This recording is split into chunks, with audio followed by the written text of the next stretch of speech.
Rame-rame ratusan orang warga, laki, perempuan, tua, muda, semua mengatakan, lempar, serbu, bakar.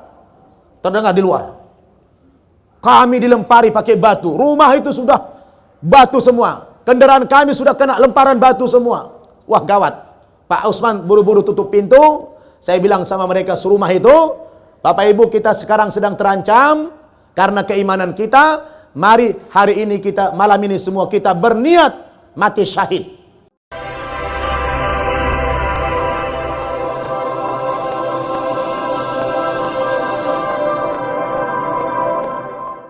Prihatin melihat mereka karena masuk Islam dihujat, dibuli oleh warganya. Sampai Raja Kupang itu marah-marah. Hei kalian, kenapa kalian hujat ini orang gara-gara masuk Islam? Ini negara Pancasila, orang merdeka memilih keyakinan masing-masing. Kenapa kalian marah-marah? Kenapa kalian caci orang ini? Itu hak dia.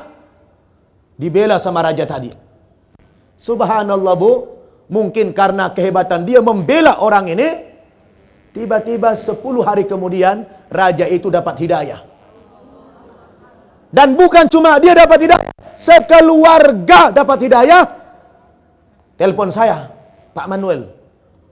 Ustadz, ini ada Raja Kupang tetangga kami yang membela kami ketika kami dihujat setelah Islam itu.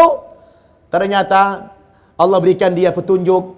Sekarang mereka sekeluarga ingin masuk Islam. Kalau bisa mereka ke Jakarta, Pak Ustadz. Kata Pak Manuel ini. Aduh Pak Manuel, saya nggak punya uang lagi, saya bilang. Kan gawat, 7 orang mau diongkosin. Nggak punya uang, saya bilang.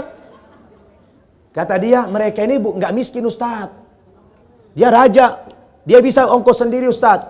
Yang penting ke Jakarta diislamkan. Di sini gak berani dia katanya. Oke kalau begitu. Kalau ongkos sendiri, silakan ke Jakarta. Datang ke Jakarta ongkos sendiri. Benar datang 7 orang. Oh saya tanya. Benar Bapak mau masuk Islam? Iya. Ibu? Iya. Anak? Iya. Oke saya telepon Duta Besar Saudi. Pak Dubes. Ini ada tetangga Pak Manuel yang Anda Islamkan 10 hari yang lalu itu. Gara-gara membela mereka karena dihujat sama tetangganya, dapat hidayah, malah sekeluarga ingin masuk Islam. Dan sekarang sudah di Jakarta. Saya ingin mereka, Anda yang mengislamkan. Wah dia senang. Oke bawa ke rumah saya, kata Dubes. Kita bawalah ke rumah. Kita sadatkan beliau di rumah Pak Dubes.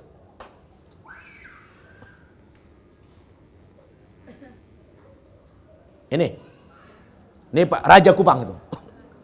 Ya, waktu pensadatannya. Ini mereka sekeluarga. Ini anak-anaknya semua. Istrinya. Anak-anaknya semua ini. Sampai anaknya yang paling kecil. Yang paling bontot kita syahadatkan. Nih. Ya. Subhanallah. Satu keluarga. Lalu. Pesan Pak Duta Besar. Wah ini kalau sudah Roisul Qabilah.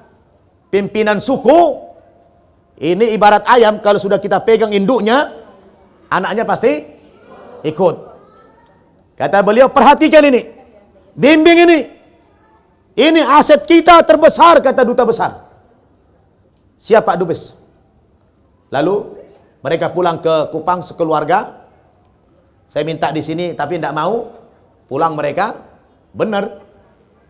Istrinya udah pakai jilbab, anaknya pakai jilbab. Sampai di Kupang, yang tadinya warga itu sudah marah kepada Pak Manuel sama istrinya, gara-gara masuk Islam, tambah lagi Pak Raja ini masuk Islam, semakin menjadi-jadi kemarahan warga sama mereka. Rupanya karena beliau raja, pede aja. Dan dia terus menampilkan kelebihan Islam. Sampai akhirnya tidak lama 10 orang pengikut dia menyatakan ingin masuk Islam juga. Saya ditelepon. Pak Ustadz, kata Pak Raja, dikasih nama dia Usman. Ini ada anak buah saya 10 orang pengen masuk Islam. Wah ini tidak mungkin lagi ke Jakarta ini. Makin gede. 10 orang. Gini aja Pak Usman. Karena mereka banyak 10. Kalau bisa saya saja yang berangkat ke Kupang. Saya Islamkan mereka di sana. sekaligus saya membawa sertifikat masuk Islam bapak sekeluarga. Oke, kalau begitu nanti di rumah saya, kata beliau. Terbanglah saya. Sampai di Kupang, saya sewa mobil, saya ajak beberapa ustadz teman yang berangkat ke rumah beliau. Kebetulan ustadz ini semua pakai jenggot, kayak saya. Kami sampai di rumahnya jam 7 malam. Rupanya warga yang sejak mereka masuk Islam ini sudah selalu memata-matai mereka ini. Apapun gerak-gerik mereka diperhatikan semua warganya. Ketika kami datang jam 7 malam, juga terdeteksi warga. 7 orang datang pakai jenggot semua. Itu sampai di rumah disambut hangat, kasih makan kami. Selepas makan, kata Pak Usman, Ustadz, ini ada 4 orang anak buah saya yang pengen masuk Islam, yang 6 orang lagi masih dalam perjalanan. Kalau bisa tolong Islamkan malam ini. Baik Pak, saya briefing dulu 4 orang itu. Baru berjalan sekitar 10 menit, saya briefing, tiba-tiba suara gaduh di luar terdengar. Rame-rame ratusan orang warga, laki, perempuan, tua, muda, semua mengatakan, lempar, serbu, bakar. Terdengar di luar. Kami dilempari pakai batu. Rumah itu sudah batu semua. Kendaraan kami sudah kena lemparan batu semua. Wah, gawat. Pak Usman buru-buru tutup pintu. Saya bilang sama mereka serumah itu, Bapak Ibu, kita sekarang sedang terancam karena keimanan kita. Mari hari ini kita, malam ini semua kita berniat mati syahid. Saya arahkan dulu. Mari kita semua berniat mati syahid. Karena kita diserang oleh warga. Batu terus. Serangan dari luar udah kata, bakar, bunuh. Begitu suara dari luar. Akal sehat saya masih jalan. Saya telepon teman saya Ustadz di Kupang. Saya bilang, Ustadz, kami sekarang di rumah Pak Raja dalam keadaan berbahaya. Kami dilempari warga sekarang ini, kami sudah tutup pintu, ratusan orang sudah menyerang kami. Kami minta tolong kalau bisa segera antum hubungi polisi yang terdekat dari rumah Pak Raja ini, supaya kami diselamatkan. Baik Ustadz. Telepon kantor polisi, rupanya tidak jauh dari rumah beliau. Setengah jam kemudian datanglah rame-rame polisi sama tentara. Alhamdulillah rumah beliau tidak dibakar, cuma semua pada ketakutan. Saya bilang jangan takut.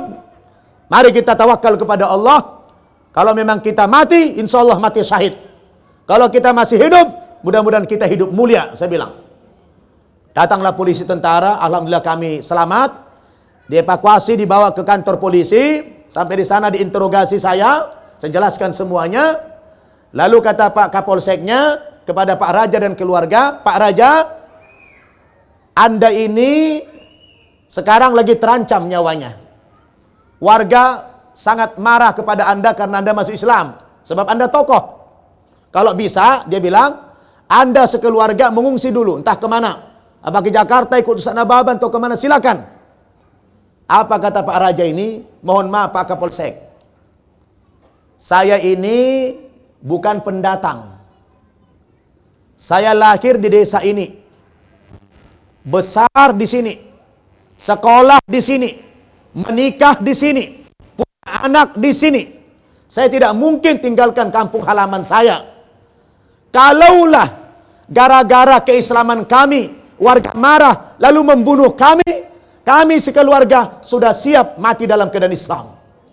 Kata Pak Raja itu, subhanallah, saya nangis di luar dugaan saya langsung rangkul, saya peluk beliau dan beliau saya bilang, Pak, ayo Bapak ikut saya saja ke Jakarta sekeluarga. Saya ongkosin Bapak, saya siapkan rumah Bapak. Dia bilang, enggak mau Ustaz, saya akan bertahan di sini.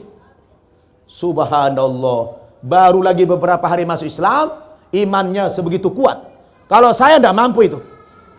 Ya, diteror kayak begitu, bukan hanya teror mental, fisik, terus dilempari, kita tidak sanggup Bapak Ibu. Betul? Tapi apa yang terjadi? Subhanallah Bu, dia bertahan di tempat itu, tidak mau dia keluar, dia bilang saya akan bertahan di sini. Ya. Akhirnya dia nggak jadi ikut saya ke Jakarta. Akhirnya apa? Beliau itu nggak mau ikut ke Jakarta. Maka saya pun baliklah ke Jakarta. Subhanallah, ketika orang-orang tua santri kita Bu mendengar berita Ustadz Nababan dizalimi, Ustadz Nababan terancam di sana. Mereka semuanya Katolik, merasa dia kesal kepada orang yang menyerang kami itu. Apa dia bilang? Kami Ustadz 4 kakak sepakat karena merasa simpati kepada Ustadz, maka kami semuanya 4 kakak ini sudah sepakat akan masuk Islam semuanya. Subhanallah. Yang 10 orang tadi gagal, ketakutan, gak jadi masuk Islam. Yang 10 orang itu. Tapi yang 4 kakak ini akhirnya diganti Allah. Orang-orang tua santri kita, karena mereka simpati kepada saya, merasa dizalimi, udahlah sekalian kepalang tanggung kata dia. Mereka marah sama orang-orang yang dapat hidayah ini, udah kami semuanya masuk Islam. Akhirnya lagi-lagi kita Islamkan mereka di hadapan para duta besar ya Saudi ini.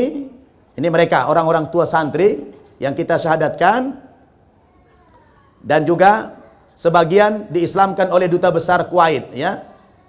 Nah, ini duta besar Kuwait mengislamkan beliau bersama ya istri-istrinya juga ikut diislamkan oleh istri duta besar Kuwait. Nah, ini luar biasa